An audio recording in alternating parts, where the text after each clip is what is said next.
Shalom, selamat pagi jemaat yang terkasih di dalam Tuhan Yesus Kristus. Kita bersyukur bahwa hari ini kita bisa berkumpul untuk kita beribadah, semua oleh karena kasih dan penyertaan Tuhan. Kembali saya akan mengumumkan informasi tentang ibadah kita selama sepekan. Untuk hari Rabu tidak ada ibadah Bible Study. Hari Jumat juga tidak ada ibadah doa bersama di gereja.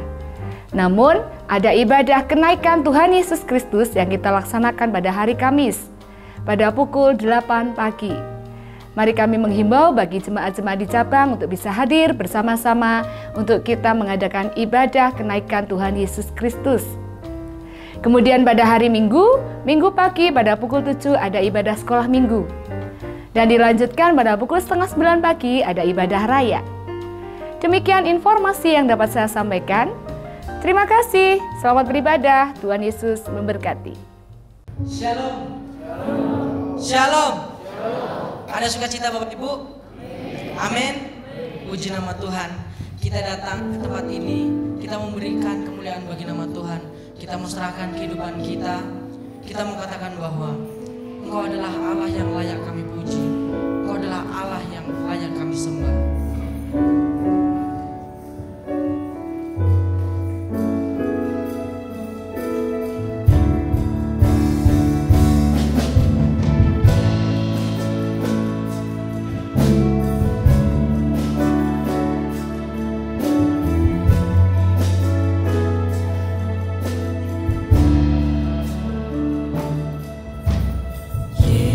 Yesus, ku cinta Kau.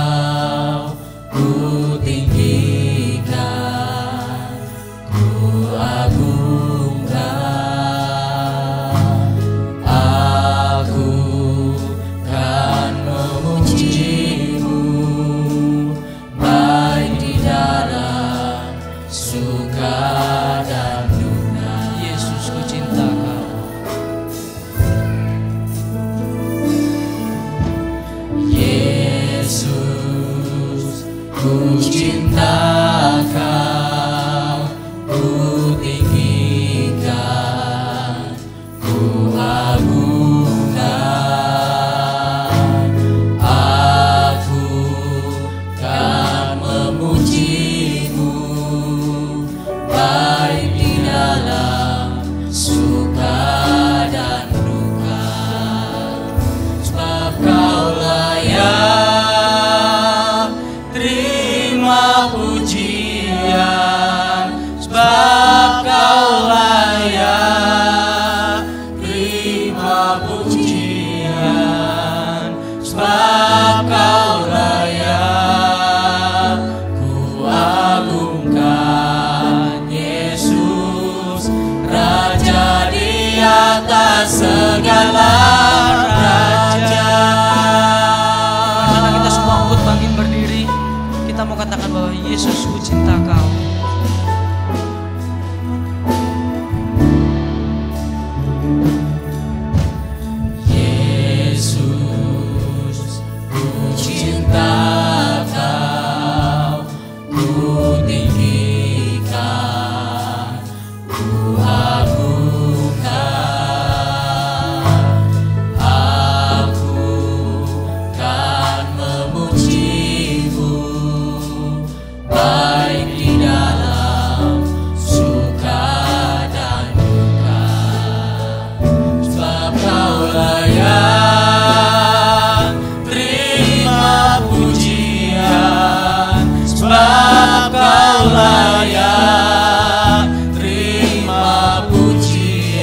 di atas segala raja, sebab Kau layak terima pujian, sebab Kau layak terima pujian, sebab Kau layak ku agungkan.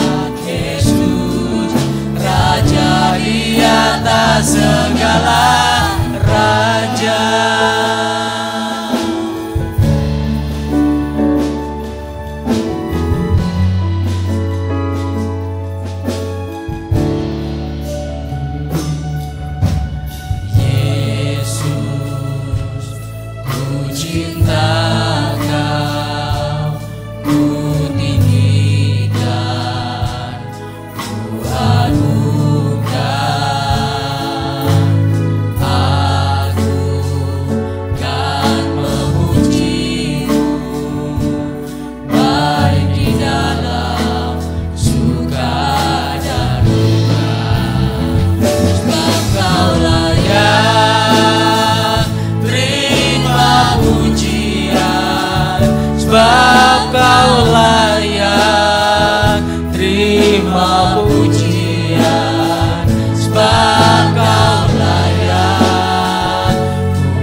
Raja di atas segala raja, Engkau layak terima pujian, sebab Kau layak terima pujian, sebab Kau layak. Agungkan Yesus, Raja di atas segala raja, Raja di atas segala raja, Raja di atas segala raja. Mari kita datang menyembah kepada Tuhan. Terima kasih, haleluya, Yesus.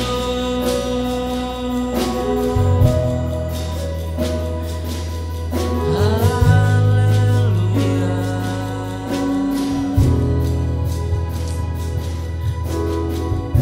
Benar Tuhan, pujian ini mengatakan bahwa Engkau adalah Allah yang layak kami puji. Engkau adalah Allah yang kami sembah Bapa. Sebab Engkau adalah Allah yang baik dalam kehidupan kami. Engkau peduli akan kehidupan kami Tuhan. Kami bersyukur memiliki Allah yang luar biasa. Kami bersyukur memiliki Allah yang begitu peduli dalam kehidupan kami. Di mana pada kesempatan pagi hari ini Kau masih memberikan kami kesempatan untuk kami boleh datang bersekutu, berhimpun bersama saudara seiman Bapa. Untuk kami boleh datang menerima berkat yang daripada Tuhan. Terima kasih Tuhan, terima kasih. Pada kesempatan pagi hari ini kami menyerahkan jalannya ibadah kami pada hari ini Tuhan. Dari awal, pertengahan hingga akhirnya, kiranya kami boleh merasakan hadirat Tuhan yang luar biasa dalam kehidupan kami. Dan kami juga mau berdoa Tuhan untuk para pelayan-Mu. Biarlah Tuhan Kau memberkati agar pelayanan kami Bapa boleh menjadi berkat bagi sidang jemaat dan juga bagi kehidupan kami. Berkati juga sidang jemaat baik yang ada dalam perjalanan ke tempat ini Tuhan. Kau jaga lindungi, Kau hantarkan ke tempat ini dengan selamat, sehingga boleh datang berkumpul dan bersuka cita bersama-sama dengan kami Tuhan. Terima kasih Tuhan, terima kasih. Kami siap memuji, memuliakan nama Tuhan. Hanya di dalam nama Tuhan Yesus yang siap memuji, sama-sama katakan amin. Silakan duduk kembali Bapak Ibu.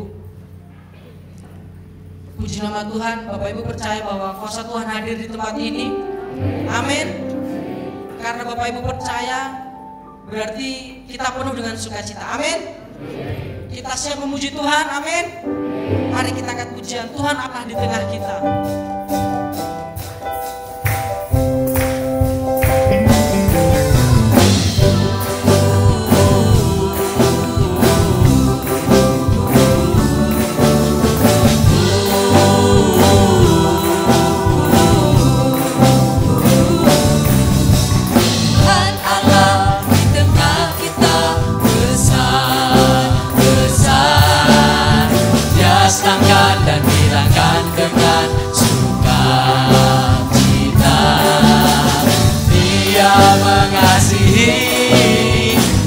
Bersuka karena kita, Tuhan Allah di tengah kita, besar, besar, besar,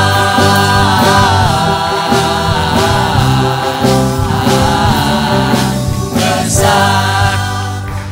Saya melihat di sini Bapak Ibu masih kurang semangat. Mari saya undang kita semua untuk bangkit berdiri. Kebetulan di depan ini adalah guru-guru sekolah minggu semua. Saya ingin mengajak Bapak Ibu, baik yang tua muda, kita nyanyikan pujian ini dengan gerakan. Saat ada pujian berkata besar, kita semua memberikan gerakan seperti ini. Siap Bapak Ibu? Amin. Mari. Tuhan Allah tengah kita, besar, besar, Dia sangka dan dirangkan dengan sukacita. Dia mengasihi dan bersuka karena kita, Tuhan Allah tengah kita, besar, besar, besar.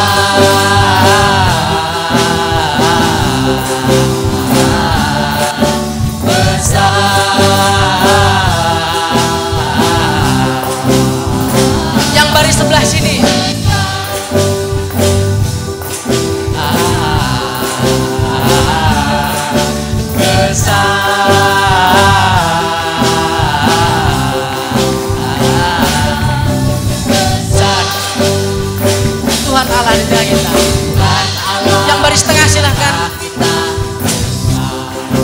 besar, biasakan dan girakan dengan sukacita. Dia mengasihi dan bersuka karena kita. Tuhan Allah di tengah kita besar, besar, besar.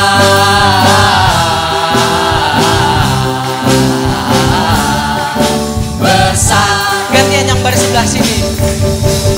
Tuhan Allah di tengah kita besar, Dia senangkan dan girakan dengan sukacita. Dia mengasihi dan bersuka karena kita. Tuhan Allah di tengah kita besar, besar,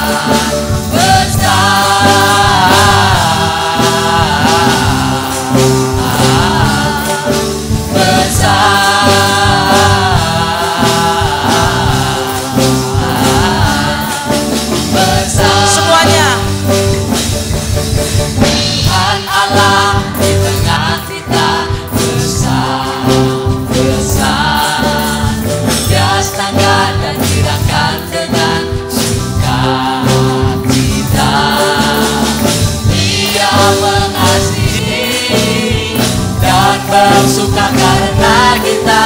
Tuhan Allah di tengah kita besar, besar, besar,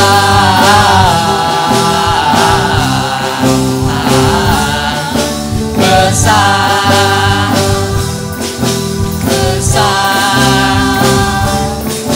besar. Sama-sama kita angkat pujian. Besarkan nama Tuhan, pujilah Dia. Kemurahannya besar, tiada terbilang. Aku tak dapat balas besar kasih-Nya. Oh, besarkanlah namanya. Yesus yang ajaib, Yesus yang kuasa, Yesus yang menolong hidupku. Yesus yang ajaib, Yesus yang kuasa, jiwaku ditebus oleh-Nya. Nama Tuhan, pujilah Dia. Kemurahannya besar, tiada terbilang. Aku tak dapat balas besar kasih-Nya. Oh, besarkanlah namanya. Yesus yang ajaib, Yesus yang kuasa, Yesus yang menolong hidupku. Yesus yang ajaib, Yesus yang kuasa, jiwaku ditebus oleh-Nya. Jiwaku ditebus oleh-Nya. Jiwaku ditebus oleh-Nya.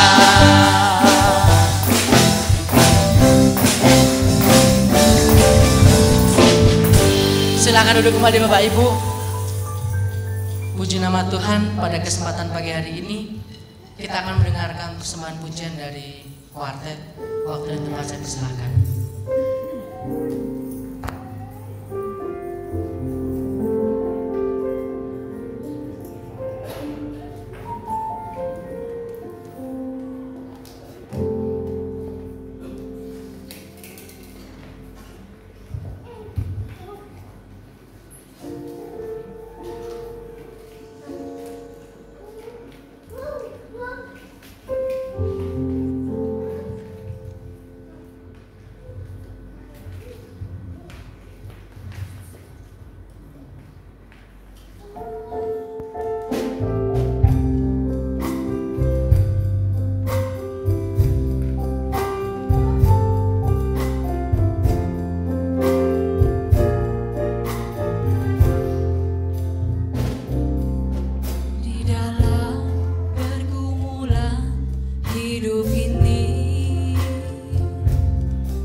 sukacita yang baru. Di saat hati ini mulai goyang, di saat imanku mulai lemah,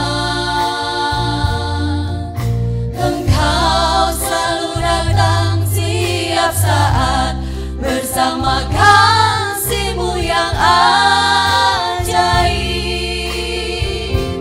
Jangan biarkan aku, Tuhan, jangan tinggalkan aku, Bapa,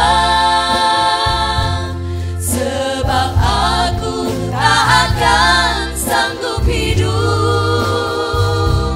jika tanpa kasih-Mu, Bapa. Pegang terus tangan ini, Tuhan, peluk dan jaga terus diriku. Ku yakin semua janji-Mu, Tuhan, indah pada waktunya.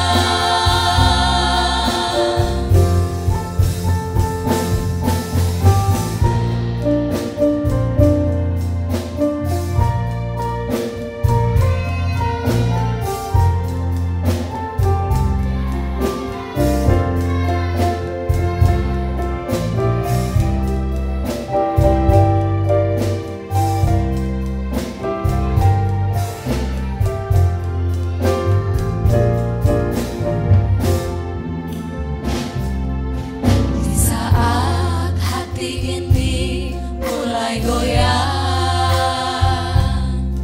di saat imanku mulai lemah, Engkau selalu datang tiap saat bersama kasih-Mu yang ajaib. Jangan biarkan aku, Tuhan, jangan tinggalkan aku, Bapa, sebab aku tak akan sanggup hidup jika tanpa kasih-Mu, Bapa. Pegang terus tangan ini, Tuhan, peluk dan jaga terus diriku. Ku yakin semua janji-Mu, Tuhan, indah pada waktunya. Pegang terus tangan ini, Tuhan, peluk dan jaga terus diriku. Ku yakin semua janji-Mu, Tuhan, indah pada waktunya. Ku yakin semua janji-Mu, Tuhan, indah pada waktunya. Ku yakin semua janji-Mu, Tuhan, indah pada waktunya.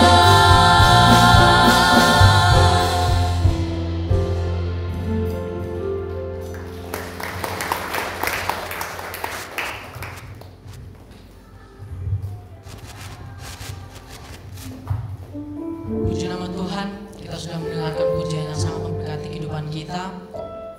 Semua akan indah pada waktunya, janji Tuhan yang terbaik dalam kehidupan kita. Amin. Tiba saatnya kita akan memberikan persembahan buat Tuhan. Kita mengangkat pujian, lagu yang sudah lumayan cukup lama.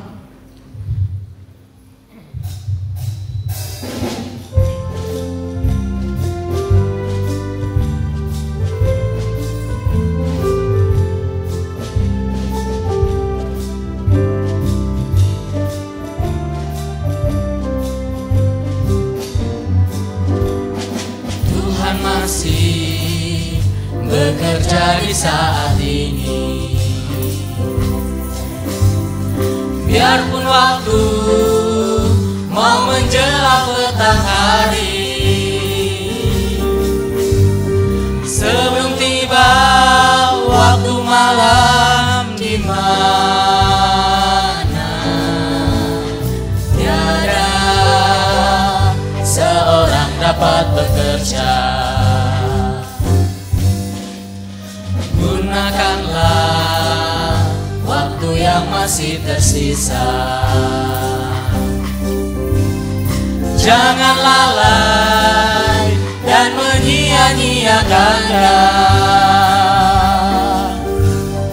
Bekerjalah supaya mendapatkan harta yang menjamin keselamatan.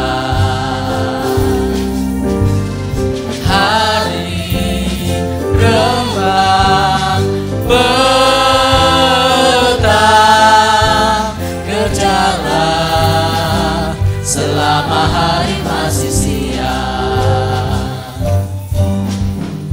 Kaitkanlah setiap usaha kegiatan dengan pola yang sesuai rencana Tuhan, dalam rangka pembangunan tubuhnya, yakni sidang mempelai yang sempurna. Hari rembang petang, kerjalah selama hari masih siang. Mari saya undang kita semua untuk bangkit berdiri. Petang, kerjalah selama hari masih siang. Hari rembang petang, kerjalah selama hari masih siang. Kerjalah selama hari masih siang. Puji nama Tuhan. Tiba saatnya kita akan mempersiapkan kehidupan kita, hati kita untuk menerima kebenaran firman Tuhan. Kita mengatakan bahwa firman berkata, kau besertaku. Karena Allah ada dalam kehidupan kita. Allah selalu menyertai setiap kehidupan kita.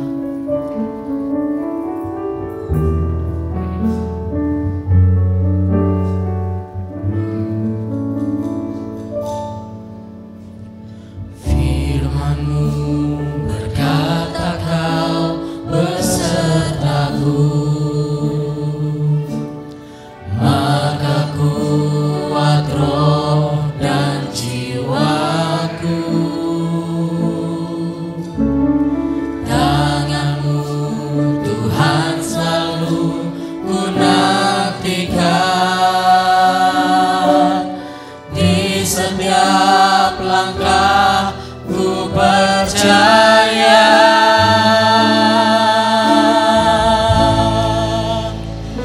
Dengan sayap-Mu ku akan terbang tinggi di tengah badai hidup. Ku tak menyerah, kau kekuatan dan perlindungan bagiku. Pertolonganku di tengah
akan terbang tinggi di tengah badai hidup.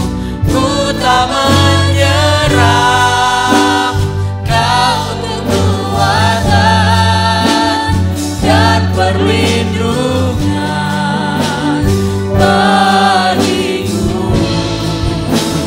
Pertolongan-Mu di tempat maha tinggi. Ku mengangkat tanganku, aku berserah. Kau ku nantikan, Kau yang ku sembah, Yesusku. Dengan sayap-Mu ku akan terbang tinggi di tengah badai hidup. Ku tak menyerah, Kau kekuatan dan perlindungan bagiku. Pertolongan-Mu di tempat maha tinggi. Ku mengangkat tanganku, aku berserah. Kau nantikan, Kau yang ku sembah, Yesusku, Rajaku. Kau ku nantikan, Nantikan, Kau yang ku sembah, Yesusku, Rajaku. terima kasih Tuhan. Engkaulah yang ku nantikan. Sebab orang yang menanti-nantikan Tuhan akan mendapatkan kekuatan yang baru. Bagaikan Raja Wali yang naik terbang dengan kekuatan kedua sayapnya untuk mengatasi segala persoalan kehidupan ini. Terima kasih Tuhan, jikalau kami sudah menaikkan pujian bagi Engkau, biar kiranya menjadi satu persembahan yang berbau harum dan berkenan kepadamu ya Tuhan. Dan tiba saatnya kami akan mendengarkan firman-Mu. Engkau hadir dan Engkau memberkati pemberitaan firman-Mu. Pakai dan urapi kami sebagai pelayan-Mu ya Tuhan. Untuk kami boleh menampilkan hanya pribadi Tuhan yang berkuasa dan sanggup untuk menolong, untuk memberkati, untuk menjamah setiap kehidupan yang hadir pada kesempatan pagi hari ini. Terima kasih Tuhan, terima kasih. Kami sambut firman-Mu di dalam nama Tuhan Yesus Kristus kami berdoa. Amin. Dipersilakan duduk kembali. Salam damai sejahtera bagi kita semua. Shalom. Puji Tuhan.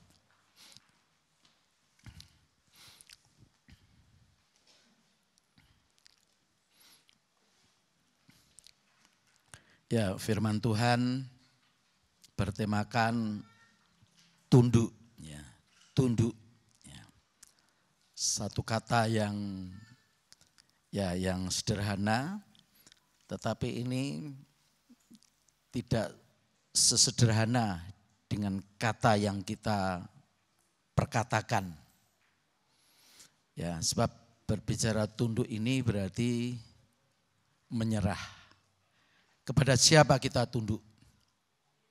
Tentu hati kita merindukan untuk tunduk kepada Tuhan. Tapi kadang-kadang kita justru ditundukkan oleh dunia, oleh dosa, oleh kegelapan. Juga bisa ditundukkan oleh masalah persoalan dalam kehidupan kita. Tetapi kita mau belajar sebagai anak-anak Tuhan, sebagai gereja Tuhan, kita harus tunduk kepada Tuhan. Ya, satu-satunya yang dapat menolong saya dan saudara. Ya, untuk itu kita akan membaca di dalam Suratan Yakobus pasal yang keempat.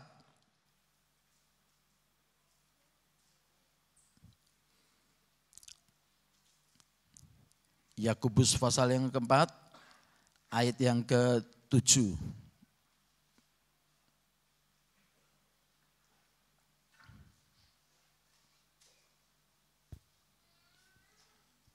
Karena itu tunduklah kepada Allah dan lawanlah iblis, maka ia akan lari daripadamu.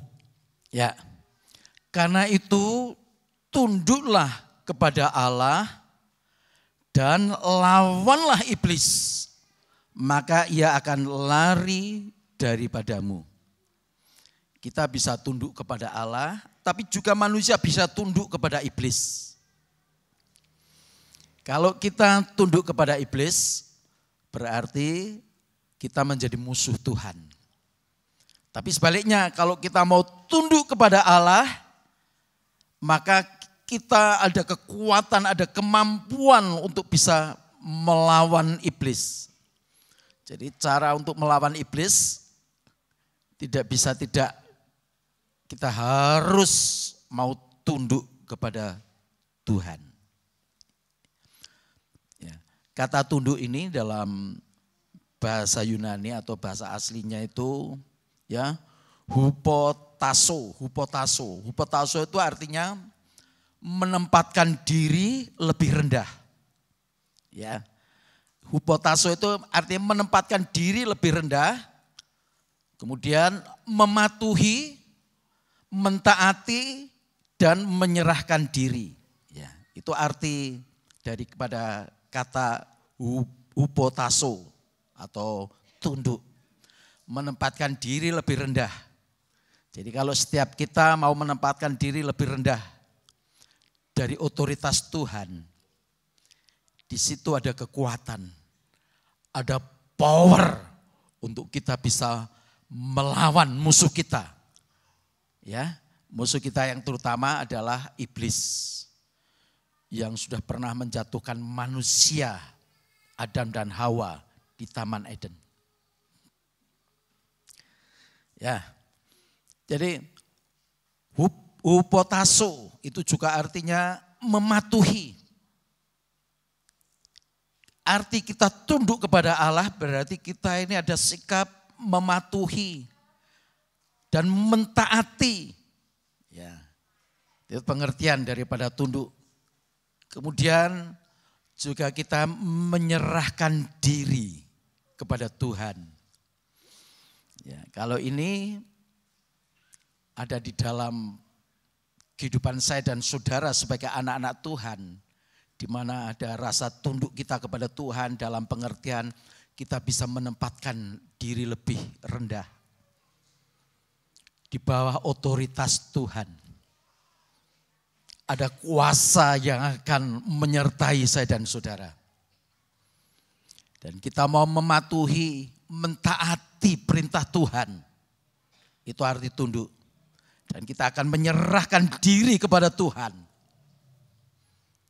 Maka kita bisa mengadakan perlawanan kepada iblis. Maka ia akan lari daripadamu. Sebelum kita mau tunduk kepada Tuhan, sebelum kita mau mematuhi dan mentaati perintahnya,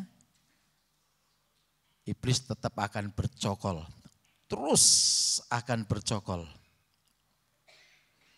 Ya, satu-satunya kekuatan kita ini harus kita mau merendahkan diri di bawah otoritas Tuhan.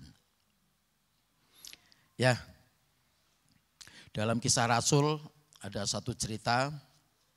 Ya, orang-orang yang dikenal sebagai tukang jampi atau mantra, kalau bahasa sekarang itu dukun, mau coba-coba meniru-niru rasul-rasul yang lain itu mengusir setan dalam nama Yesus. Ya. Mau mengusir setan dalam nama Yesus. Tapi justru apa yang terjadi, saudara? Mereka ini bukan orang-orang yang tunduk kepada Allah.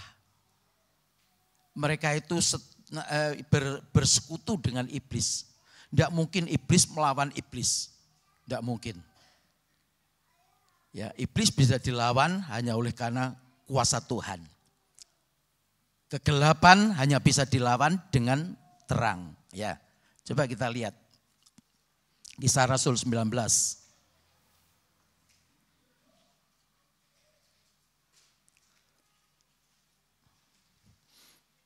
Kisah Rasul 19 ayat yang ke-13 sampai ayatnya yang ke-16.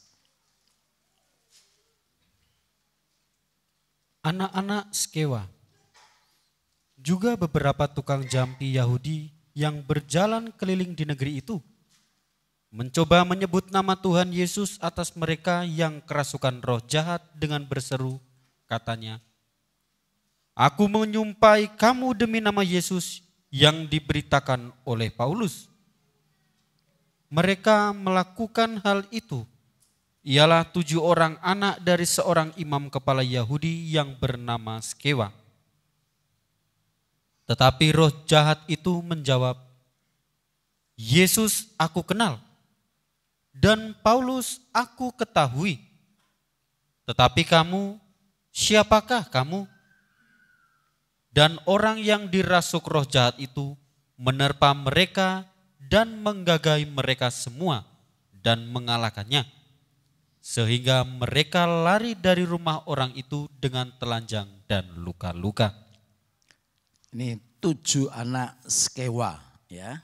Ini ahli jampi, tukang jampi Yahudi atau dukun. Ya, mereka memakai mantra-mantra, ya, mau coba-coba mengusir roh jahat dari seseorang yang dirasuk roh jahat. Dia mau meniru Rasul Paulus. Ya, aku menyumpai kamu demi nama Yesus yang diberitakan oleh Paulus. Ya, mereka yang melakukan hal itu ialah 7 orang anak dari seorang imam kepala Yahudi yang bernama Skewa. Apa yang terjadi, saudara? Seorang yang dirasuk roh jahat mau coba-coba, ya, diusir oleh 7 anak Skewa. Tapi roh jahat itu dia punya otoritas kuasa yang kuat. Bisa melawan 7 orang, saudara. Bahkan mereka itu dilukai dan mereka lari dengan telanjang. Artinya apa? Dipermalukan. Ya, dipermalukan.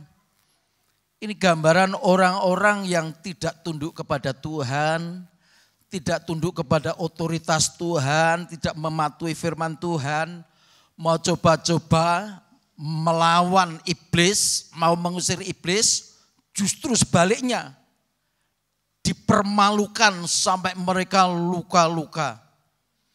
Bukan saja luka tapi dipermalukan, mereka lari, ditelanjangi. Wah, malu ya, malu. Ya. Kalau kita mau menjadi anak-anak yang kuat, orang-orang Kristen, anak-anak Tuhan yang sanggup melawan iblis, harus punya otoritas, saudara. Apa otoritasnya? Kuasa Tuhan. Ya, kuasa Tuhan. Kapan kuasa itu ada di dalam anak-anak Tuhan di dalam gereja? Kalau setiap jemaat ini dia mau tunduk kepada Tuhan, di bawah otoritas Tuhan, mau mematuhi firman Tuhan, mau mentaati firman Tuhan, di situ pasti ada kuasa. Amin.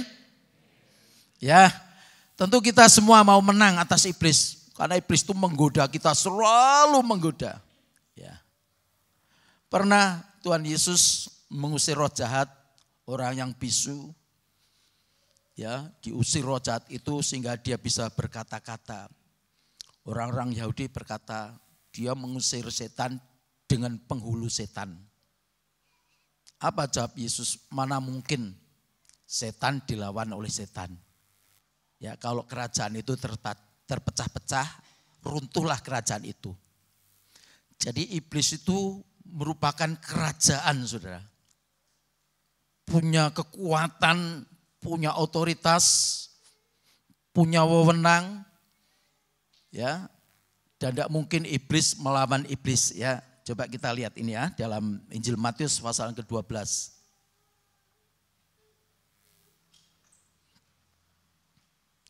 Matius pasal 12 ayat 22 sampai ayat 26. Yesus dan Beelzebul. Kemudian dibawalah kepada Yesus seorang yang kerasukan setan. Orang itu buta dan bisu. Lalu Yesus menyembuhkannya sehingga si bisu itu berkata-kata dan melihat. Maka takjublah sekalian orang banyak itu, katanya, "Ya, ini agaknya anak Daud." Tetapi ketika orang Farisi mendengarnya, dengan mereka berkata, "Dengan Beelzebul, penghulu setan, ia mengusir setan." Tetapi Yesus mengetahui pikiran mereka, lalu berkata kepada mereka, "Setiap kerajaan yang terpecah-pecah pasti binasa, dan setiap kota atau rumah tangga yang terpecah-pecah tidak dapat bertahan. Demikianlah juga kalau iblis mengusir iblis, ia pun terbagi-bagi dan melawan dirinya sendiri.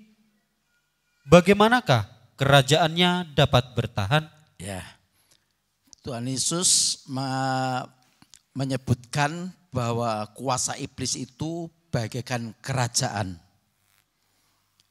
Jadi kalau kerajaan itu terpecah-pecah, dia tidak akan bisa bertahan. Tapi namanya iblis sampai saat ini, dia masih punya otoritas, dia masih punya wewenang. Kita jangan coba-coba ya, jangan coba-coba melawan dengan kekuatan kita sendiri. Apalagi kalau kita ini tidak mau tunduk kepada otoritas Tuhan.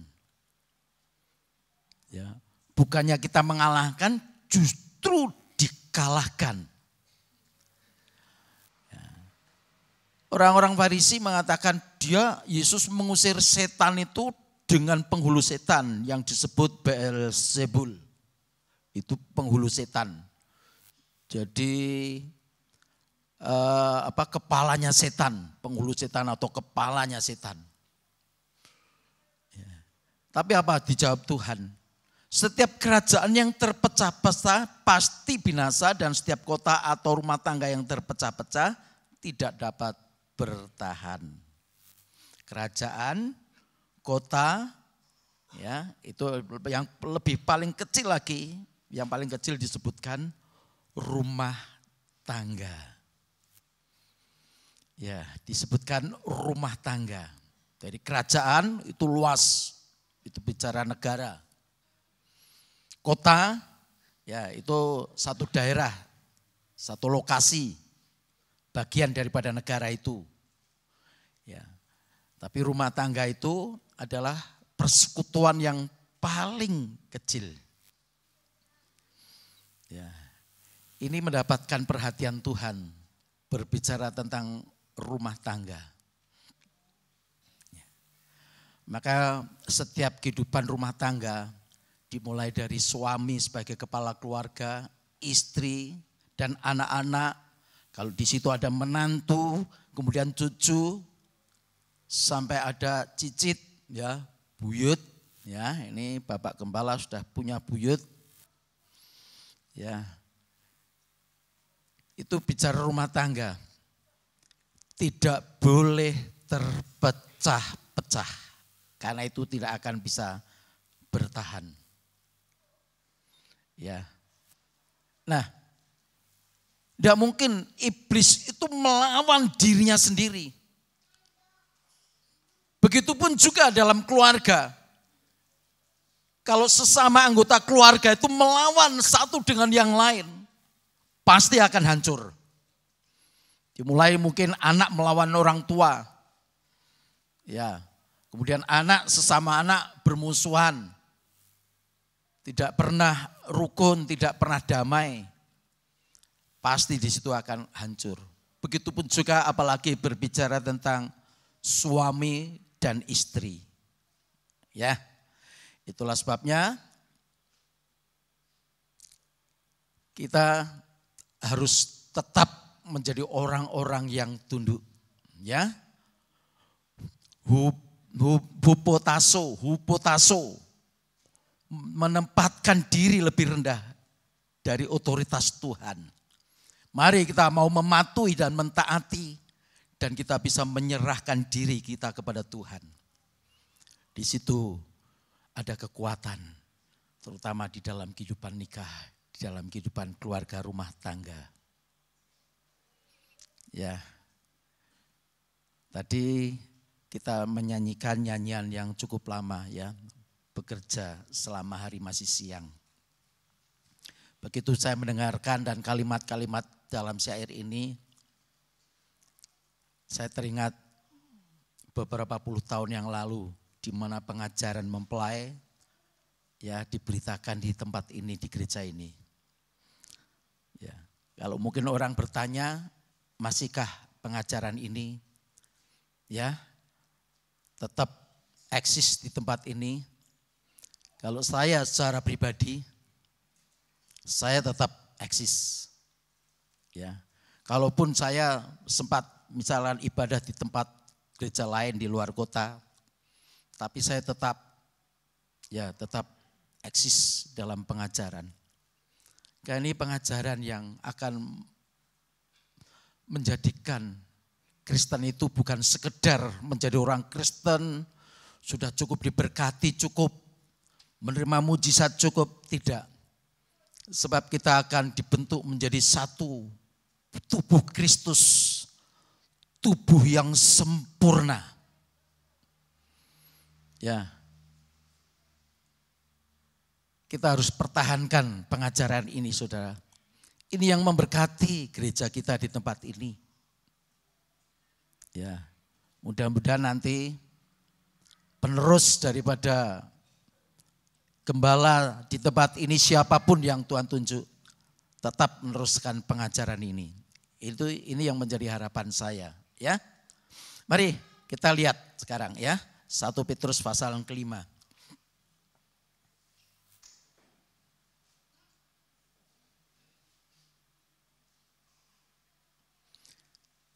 1 Petrus pasal yang kelima, ayat 6 sampai yang ke-9.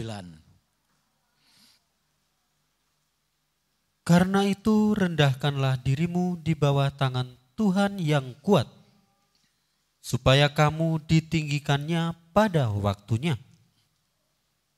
Serahkanlah segala kekhawatiranmu kepadanya, sebab Ia yang memelihara kamu. Sadarlah dan berjaga-jagalah. Lawanmu si iblis berjalan keliling sama seperti singa yang mengaum-ngaum dan mencari orang yang dapat ditelannya. Lawanlah dia dengan iman yang teguh, sebab kamu tahu bahwa semua saudaramu di seluruh dunia menanggung penderitaan yang sama. Ya, ayat yang sangat saya pegang tuh, ya saudara, yaitu ayat 6 ini. Karena itu rendahkanlah dirimu di bawah tangan Tuhan yang kuat.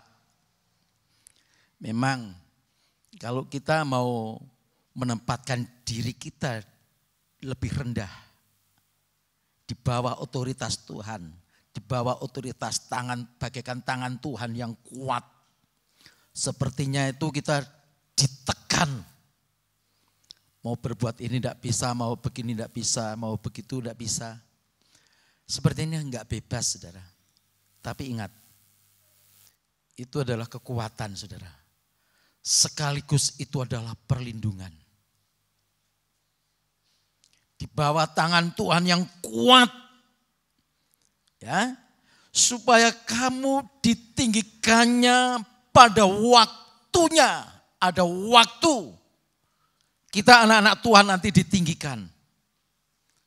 Ditinggikan itu artinya apa? Tetap di dalam genggaman otoritas tangan Tuhan yang kuat. Tapi kalau kita mau meninggikan diri, ini di luar kekuasaan Tuhan, saudara. Seperti barang, misalkan saya punya HP, saya pegang ini ya, saya tinggikan. Tapi kalau ini misalkan HP meninggikan diri, ya dia terlempar sendiri, tidak ada yang menopang, saudara. Semakin dia tinggi, ya dia bisa terbang tinggi, dan semakin dia hancur, makin tinggi dia jatuh, makin kerusakannya makin parah. Jadi kalau kita tidak mau merendahkan diri di bawah tangan kuasa Tuhan, apalagi kalau orang Kristen mau coba-coba meninggikan diri, pasti hancur, saudara. Begitupun juga anak-anak Tuhan. Kalau kita mau diangkat oleh Tuhan sampai ke tempat yang paling tinggi, di mana? Di kerajaan yang kekal.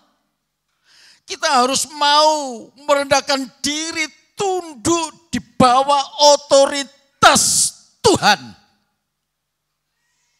Kalau tidak ada kekuatan, saudara. Karena di ayat selanjutnya dikatakan, serahkanlah segala khawatirmu kepadanya sebab ia yang memelihara kamu.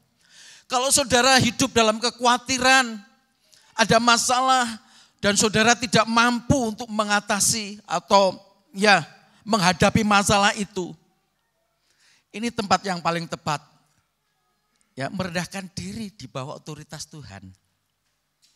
Dan kita mau menyerahkan diri, ya, hupotaso, menyerahkan diri, mematuhi apa yang menjadi kehendak Tuhan. Serahkanlah segala khawatirmu kepadanya, sebab ia yang memelihara kamu. Pasti ada pemeliharaan Tuhan, amin. Yakin? Pasti ada pemeliharaan Tuhan, ya. Kenapa? Karena kita menghadapi musuh yang luar biasa, yang juga punya otoritas, saudara. Di ayat 8 dikatakan, ya, sayang ini ya, ini sudah terganggu. Ya, harap sabar ya, nanti anak saya mau ke Jogja, mau beli proyektor lagi ya yang baru. Ini memang sudah waktunya diganti. Ya. Ayat 8. Sadarlah dan berjaga-jagalah lawanmu. Ya, dikatakan lawanmu. Kita punya lawan loh, saudara. Siapa lawan kita? Ya. Lawan saudara itu bukan tetangga saudara. Bukan orang seisi rumah, itu bukan. Kalau saudara menganggap lawan saya itu adik saya, kakak saya, orang seisi rumah, menantu saya, mertua saya, apalagi istri saya, suami saya, hancur. Kita menghadapi lawan ini enggak main-main, saudara. Kalau kita tidak mau tunduk kepada Tuhan, hancur, kehidupan kita hancur, betul-betul hancur. Rumah tangga kita juga hancur. Ya, sadarlah dan berjaga-jaga. Ya. Lawanmu si iblis itu berjalan keliling terus, sama seperti singa yang mengaum-ngaum dan mencari orang yang dapat apa? Dapat apa? Dapat ditelan. Ya. Kalau saudara ingin menjadi orang yang tidak dapat ditelan, kita harus tunduk kepada Tuhan. Tunduk dalam otoritas Tuhan. Kalau kita tidak mau tunduk dalam otoritas Tuhan, mudah sekali ditelan. Berapa sih kekuatan kita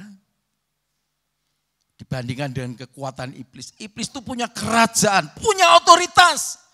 Maka kita harus tunduk kepada otoritas Tuhan, tidak bisa tidak. Kalau kita tidak mau tunduk kepada otoritas Tuhan, iblis itu punya otoritas. Dan dia selalu berjalan keliling terus, seperti singa yang mengaum, singa yang lapar. Begitu ada mangsa, ya, saudara sering melihat itu di televisi atau di YouTube tentang dunia binatang. Ya, bagaimana singa itu dia mencari mangsa. Dia kejar terus. Tidak semua yang bisa dimangsa, tapi yang lemah tentunya. Kalau kita tidak mau tunduk kepada Tuhan, selalu akan menjadi bulan-bulanan daripada iblis. Ya, ayat 9. Lawanlah dia dengan iman yang teguh, sebab kamu tahu bahwa semua saudaramu di seluruh dunia menanggung penderitaan yang sama. Ya, sumber penderitaan itu adalah iblis, kuasa dosa. Itu sumber penderitaan. Maka firman Tuhan katakan, lawanlah dia dengan iman yang teguh. Kita bisa memiliki iman yang teguh kalau kita ini tunduk kepada Tuhan. Orang yang tidak tunduk kepada Tuhan tidak punya iman, tidak mungkin dia punya iman yang teguh. Ya, hupotasso. Itu artinya mematuhi, mentaati firman Tuhan. Itu iman yang teguh. Ya, orang yang mematuhi, mentaati firman Tuhan seperti apa? Seperti rumah yang dibangun di atas pondasi yang kuat. Ketika menghadapi badai, banjir, angin, topan dan sebagainya. Rumah itu tetap kuat, tetap berdiri. Rumah tangga saya dan saudara akan tetap kuat. Kalau kita itu mentaati, hupotasso, mentaati, mematuhi firman Tuhan. Ini kekuatan untuk melawan, mengadakan satu perlawanan kepada iblis. Ya, bukan menyerah kepada iblis, tapi melawan. Tidak mau tunduk, tidak mau ditundukkan.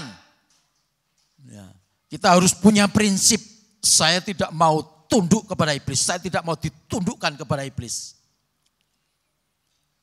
Maka kita harus berjaga-jaga dan berdoa. Ini pentingnya saudara, kalau kita ini anak-anak Tuhan itu rajin berdoa. Kalau kita jarang berdoa, sama dengan kita tidak berjaga-jaga. Seperti Yesus dengan ketika muridnya di Taman Getsemani. Sementara Yesus bergumul menghadapi cawan murka dosa itu. Ya, dia berkata, Bapa, jikalau sekiranya mungkin biar cawan ini lalu daripadaku. Tetapi jangan seperti apa yang ku kehendaki, melainkan seperti yang kau kehendaki. Jadi Yesus bergumul itu melawan apa? Melawan keinginan dari yang apa yang dia kehendaki. Kalau sekiranya mungkin biar ini cawan lalu. Ya, sepertinya itu ada dua pilihan. Mau menanggung cawan murka dosa atas dunia ini, atau ya dilalukan atau disingkirkan cawan ini. Pergumulan Yesus itu sebagai anak Allah, tapi juga dia sebagai anak manusia. Ya, dia bergumul untuk bisa mematuhi apa yang menjadi kehendak Bapa. Tapi sementara murid-murid yang diajak, ya, seperti Petrus, Yakobus dan Yohanes, ternyata mereka tidur. Tuhan berkata, tidak sanggupkah kamu berjaga-jaga dengan aku 1 jam? Berjaga-jagalah dan berdoalah, itu kata Tuhan Yesus. Supaya kamu jangan jatuh ke dalam pencobaan. Roh memang penurut, tetapi daging lemah. Kelemahan daging ini jangan dipelihara, saudara. Memang Tuhan Yesus sendiri yang mengatakan daging ini lemah. Tapi daging ini bisa menjadi kuat kalau kita ini berjaga-jaga dan berdoa, bergumul. Supaya kita tidak jatuh dalam pencobaan. Saat ada pencobaan, dia tetap kuat. Ya, Yusuf dicobai di rumah Potifar, dicobai oleh istri Potifar. Tapi dia tidak jatuh dalam pencobaan. Walaupun dia harus menanggung harga yang mahal. Dia masuk dalam penjara karena difitnah. Fakta diputar balikkan. Ya. Dia tidak ada kekuatan untuk membela. Tapi Tuhan yang menjadi pembelanya. Daging itu lemah, saudara. Tapi kalau kita mau berjaga dan berdoa, kita tidak akan jatuh dalam pencobaan. Gereja Tuhan tidak akan jatuh dalam godaan. Digoda finansial, digoda, ya laki-laki digoda perempuan, perempuan digoda laki-laki. Tidak akan jatuh. Kalau ini ada pergumulan, saudara.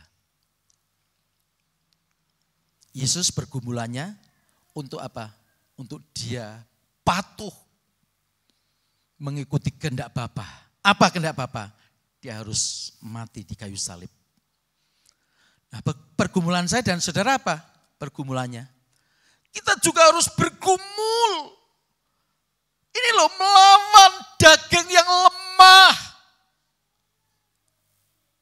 Ya.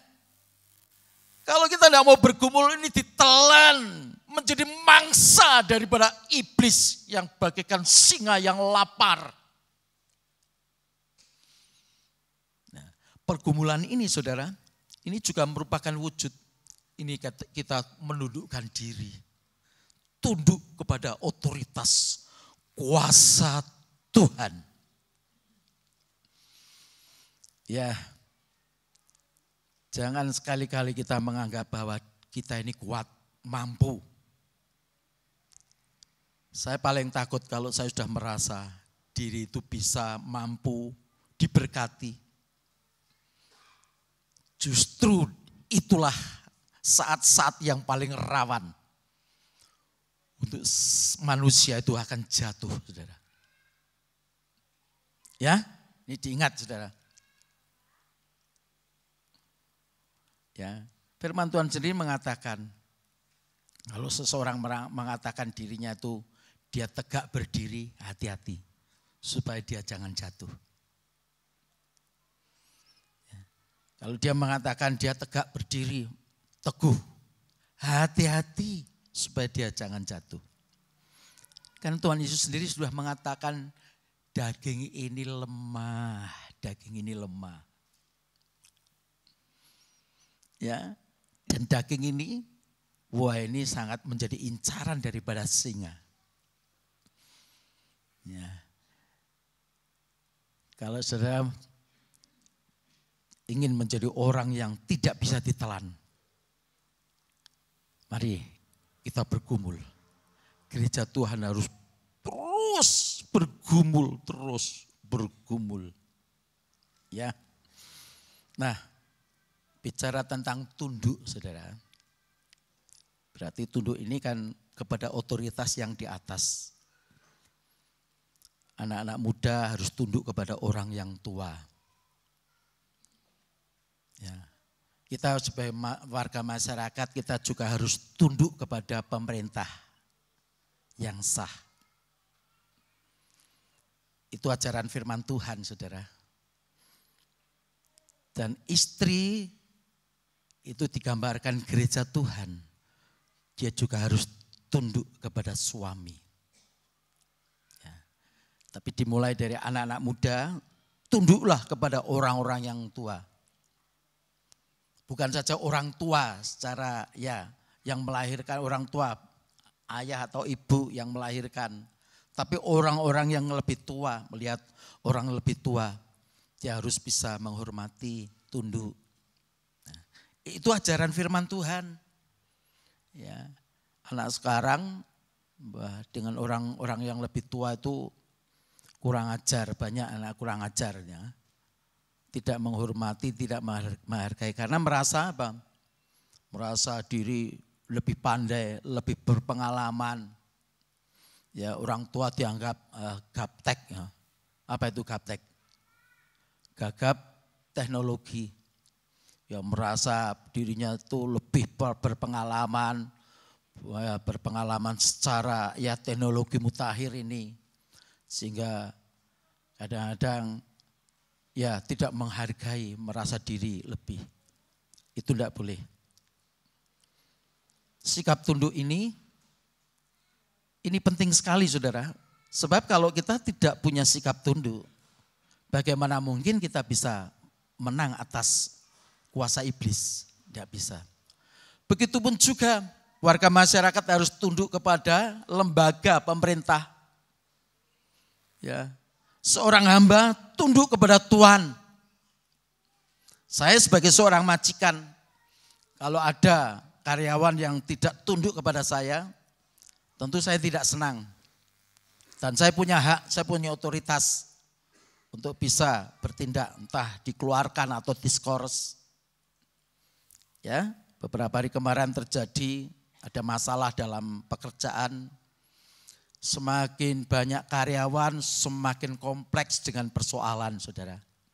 Dulu waktu karyawannya masih 1-2, ya berjalan tenang-tenang aja, berjalan sebagaimana mestinya. Begitu tambah, ya hampir setiap saat pasti ada permasalahan, entah itu sesama karyawan, entah itu ya masalah pribadi, masalah dengan keluarganya, dan lain sebagainya. Ya. Tapi sebagai seorang karyawan, sebagai seorang hamba, dia harus tunduk kepada tuannya. Nah, itu sudah akan saya bahas lebih lanjut, tetapi saya akan membahas tentang bagaimana seorang istri tunduk kepada suami seperti kepada Tuhan. Efesus pasal 5.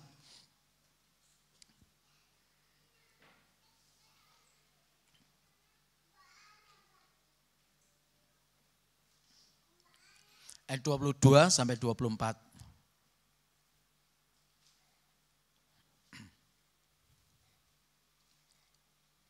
Hai istri, tunduklah kepada suamimu seperti kepada Tuhan. Karena suami adalah kepala istri, sama seperti Kristus adalah kepala jemaat. Dialah yang menyelamatkan tubuh.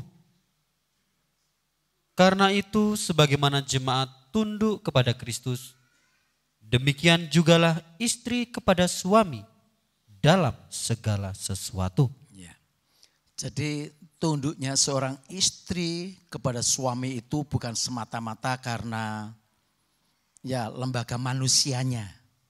Ya, saya harus menghormati suami saya. Kalau istri itu tunduk kepada suami, tidak dikaitkan seperti tunduknya gereja kepada Tuhan. Suatu saat suami ya mungkin berbuat sewenang-wenang. Bisa seorang istri itu dia memberontak. Tidak mau lagi tunduk atau di bawah otoritas suami. Kalau tunduknya seorang istri itu bukan ditujukan seperti kepada Tuhan. Ya. Tapi kalau tunduknya seorang istri itu kepada suami itu seperti kepada Tuhan. Ya, ini yang benar saudara. Kalau misalkan seorang istri dia mau tunduk kepada suami karena apa? Saya tunduk kepada suami karena Tuhan. Ya. Suami itu kepala sama dengan Kristus juga kepala gereja. Misalkan nanti suatu saat suami itu dia tidak mematuhi firman Tuhan misalkan. Bagaimana saya harus tunduk kepada suami? Ya, ada jawaban firman Tuhan ya. Coba sebelum kita nanti kembali ke bab Efesus. Kita baca dulu di dalam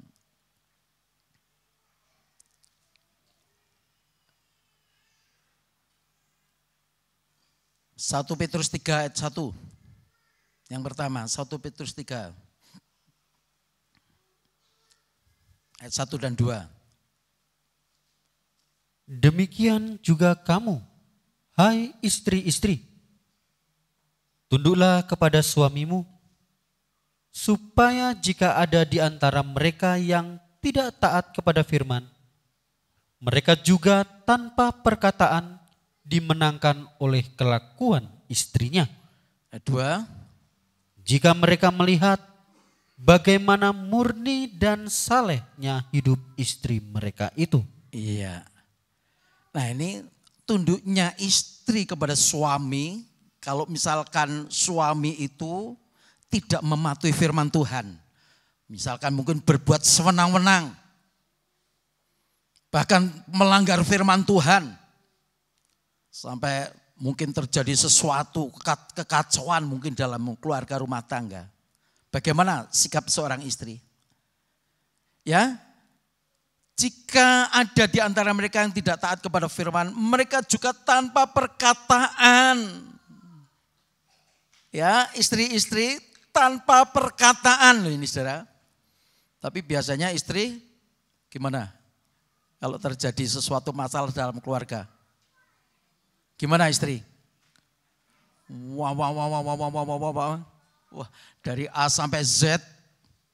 Nanti diulangi lagi dari A sampai Z. Ini firman Tuhan gini. Tanpa perkataan dimenangkan oleh kelakuan istrinya. Apa yang dimaksud kelakuan di sini saudara? Itu mematuhi firman Tuhan, tunduk kepada otoritas. Ya. Terutama dia tunduk dulu kepada Tuhan. Jadi dia praktekkan, dia tunduk kepada suami itu seperti saya tunduk kepada Tuhan. Di situ ada otoritas. Ya. Kalau kita tunduk kepada Allah, kita bisa melawan iblis.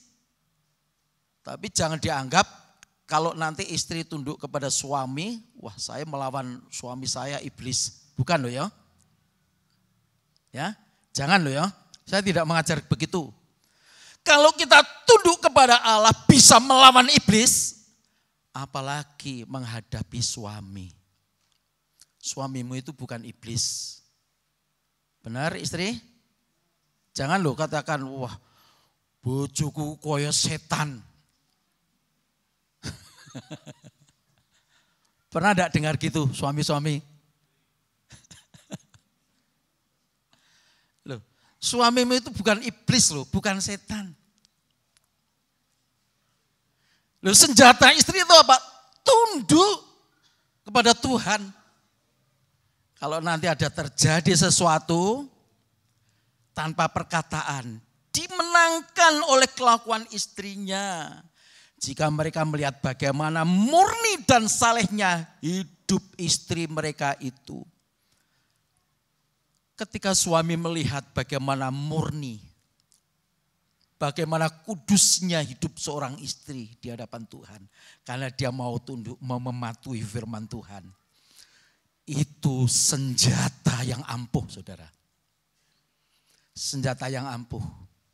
Tidak salah kalau saudara minta nasihat kepada ya mungkin gembala, tua-tua, tapi itu hanya sebatas nasihat. Tapi senjata paling ampuh apa? Kalau seorang istri itu betul-betul dia memiliki rasa tunduk, betul-betul tunduk kepada Tuhan. Ya, praktekkan.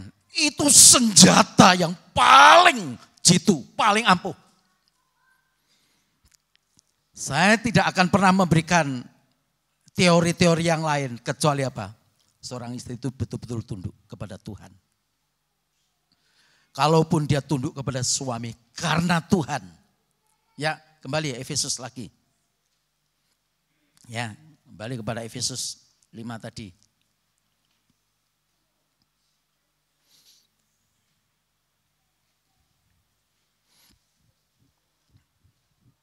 Ya. Dia 23 dikatakan karena suami adalah kepala istri sama seperti Kristus adalah kepala jemaat, dialah yang menyelamatkan tubuh. Ya. Jadi tunduknya seorang istri kepada suami itu karena seperti kepada Kristus, seperti kepada Tuhan. Karena Tuhan itu, kalau suami itu kepala atas istri, demikian juga Kristus kepala atas jemaat. Nah, jemaat itu diselamatkan oleh karena apa? Oleh karena kepala, yaitu Kristus. Karena itu ayat 24, karena itu sebagaimana jemaat tunduk kepada Kristus, demikianlah juga istri kepada suami dalam segala sesuatu.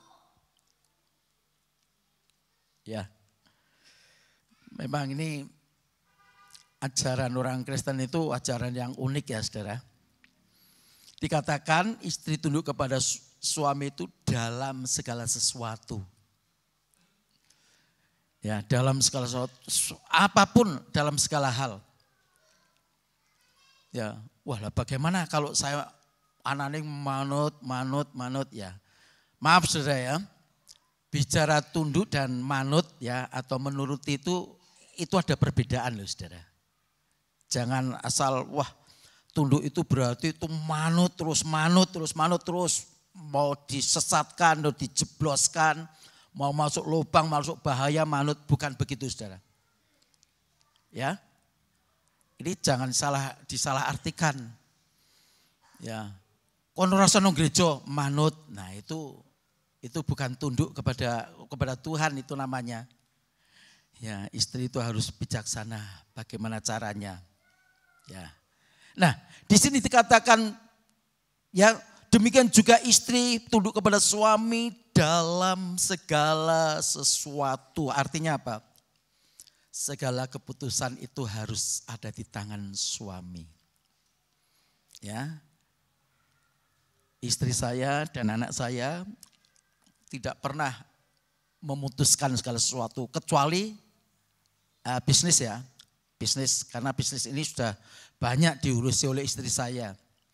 Kadang-kadang kalau istri saya bingung, rasanya itu enggak mampu, lah baru lapor kepada saya, bagaimana Pak ini? Saya pertimbangkan oke. Tapi selain bisnis, dalam segala hal, pasti menyerahkan kepada saya sebagai kepala keluarga. Nah, saya yang memberikan keputusan.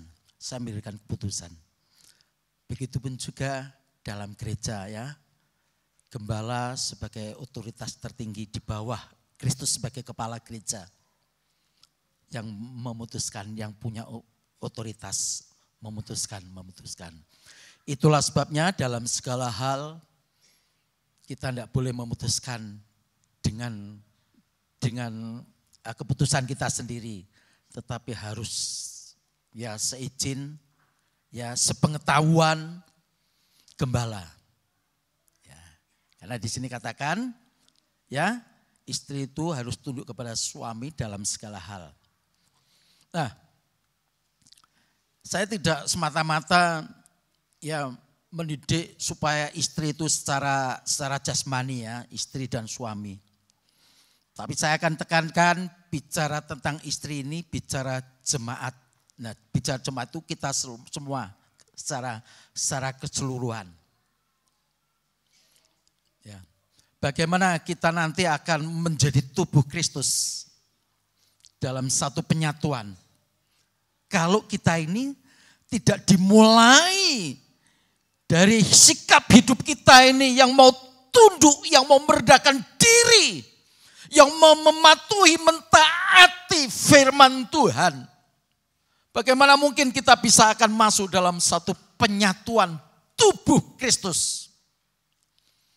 Itulah sebabnya saya katakan tadi, bagaimana pribadi saya dengan pengajaran, khususnya pengajaran mempelai.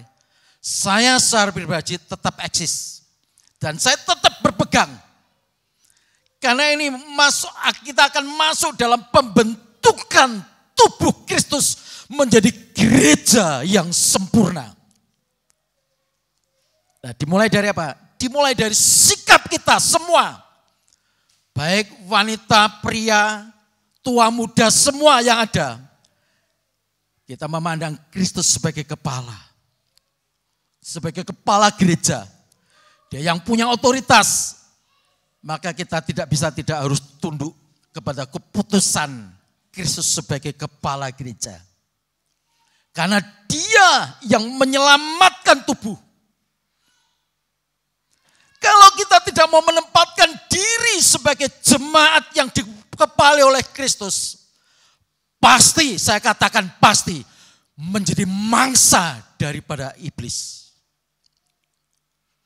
Karena gereja Tuhan itu ya sangat diincar sekali. Semakin kita mau masuk dalam pembentukan tubuh Kristus, semakin iblis itu gencar, semakin gencar. Itu bagaikan singa yang lapar. Ya, saya nyatakan saudara, demi nama Tuhan, kalau kita tidak mau masuk dalam pembentukan tubuh Kristus, bagaikan itu kerajaan yang hancur, rumah tangga juga hancur. Dan itu akan menjadi mangsa daripada iblis. Tapi walaupun betapapun gencarnya iblis itu akan menghancurkan, mencabik-cabik gereja Tuhan. Tetapi ingat, selagi kita masih mau tunduk kepada Tuhan, mematuhi firman Tuhan, Dia kepala gereja yang menyelamatkan tubuh. Amin. Dia menyelamatkan saya dan saudara. Tidak usah takut. Ini kekuatan kita, ini senjata kita. Bagaikan senjata seorang istri.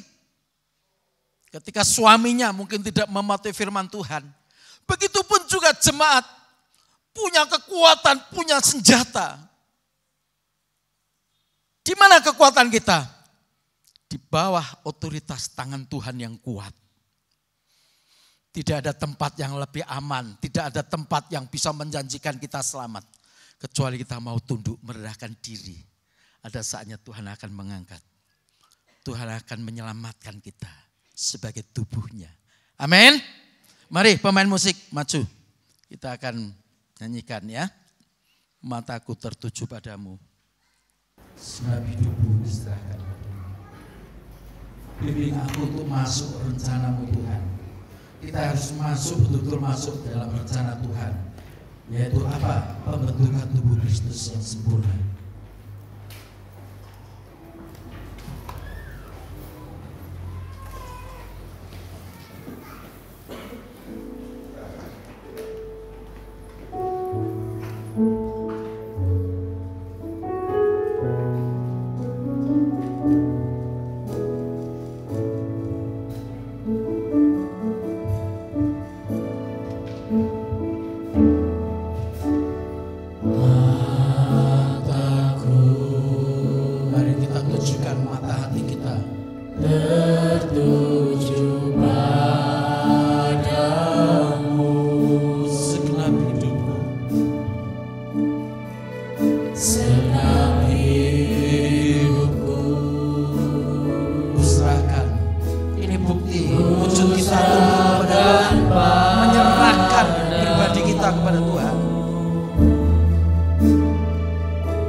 Besarkan kerajaan Tuhan, otoritas yang tidak terkalahkan, saudara.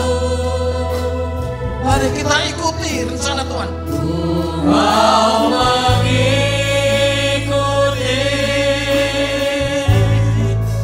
kehendak-Mu ya Bapa. Ku mau selalu menyenangkan hati-Mu. Mataku tertuju padamu. Mari kita sama-sama bangkit berdiri.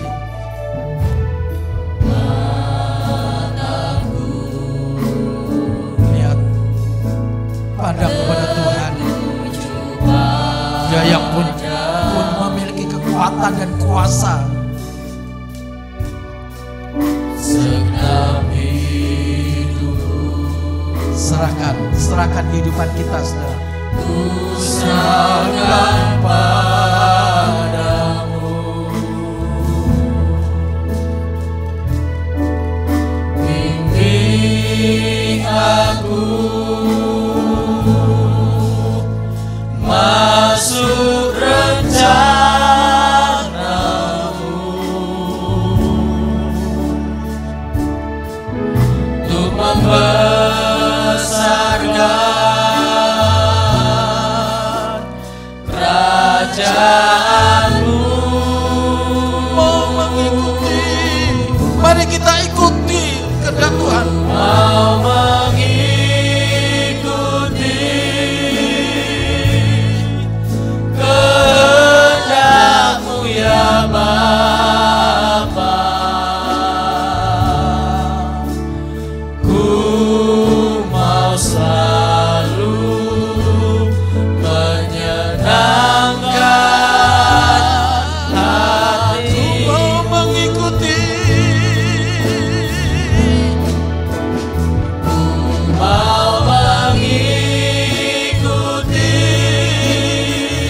Mari ikuti rencana Tuhan. Haleluya, haleluya. Ini satu-satunya cara untuk kita bisa menyenangkan Tuhan, yaitu kita masuk dalam pembentukan tubuh Kristus. Oh, ku mau mengikuti, haleluya. Mau mengikuti kehendak-Mu ya Bapa. Ku mau selalu menyenangkan hati. Sekali lagi, ku mau mengikuti. Haleluya, haleluya. Mau mengikuti kehendak-Mu ya Bapa. Ku mau selalu menyenangkan hati. Mau selalu menyenangkan hati-Mu Tuhan. Mau selalu menyenangkan hati-Mu. Mari kita sembah, haleluya. Haleluya. Sambil kita melihat pribadi kita masing-masing, sudahkah aku tunduk kepada otoritas Tuhan? Kalau kita belum menempatkan diri di tempat yang rendah, di bawah otoritas, di bawah tangan Tuhan yang kuat, kita belum punya senjata untuk melawan iblis. Ya, daging ini lemah saudara, tapi kita punya senjata untuk melawan iblis. Haleluya, haleluya, haleluya. Sembah,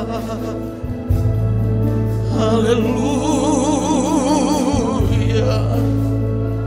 Sembah, sembah Kau Tuhan.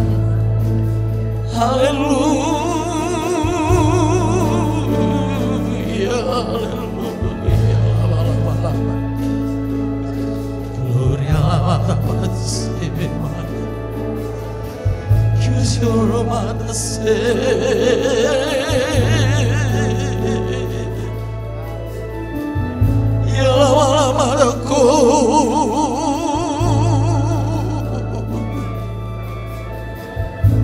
Ada kekuatan Tuhan yang akan menopang saya dan saudara. Ada kekuatan, ada otoritas Tuhan. Haleluya, lamada karamata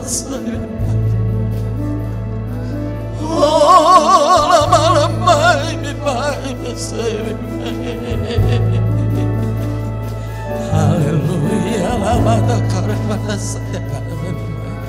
Haleluya, lamada karamata. Ada kuasa yang menopang saya dan saudara. Rendahkan dirimu di bawah tangan Tuhan. Ya lama-lama korabala kalabata tadarabeta.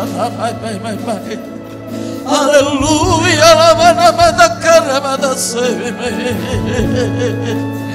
Haleluya, haleluya, haleluya, haleluya. Yesus, terima kasih. Oh, kita tetap akan kuat saudara, kalau kita mau tunduk di bawah otoritas Tuhan. Ya. Mari saya serahkan Bapak Gembala. Kita masih dalam menyembah Tuhan.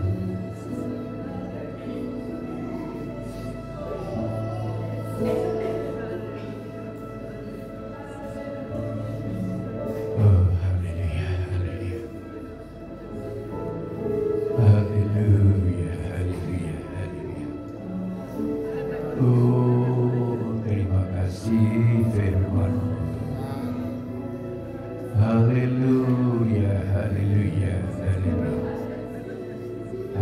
harus memastikan diriku berkenan kepada Tuhan. Haleluya. Oh, haleluya, haleluya. Terima kasih banyak Bapak. Engkau telah berfirman kepada kami harus tunduk kepada Tuhan. Tuhan Yesus adalah firman yang menjadi manusia yang akan mengajar semua umat manusia untuk diselamatkan. Syaratnya tunduk.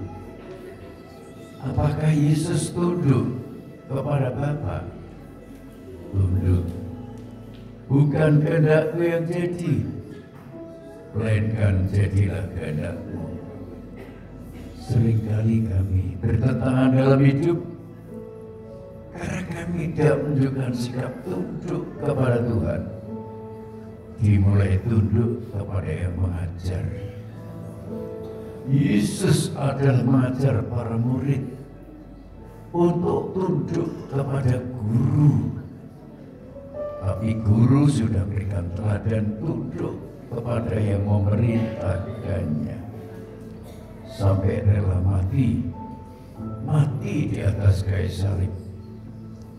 Sungguh Tuhan, satu-satunya manusia yang ada di muka bumi, hanya Yesus yang tunduk kepada atasan, taat melakukan perintah atasannya, yaitu Bapa.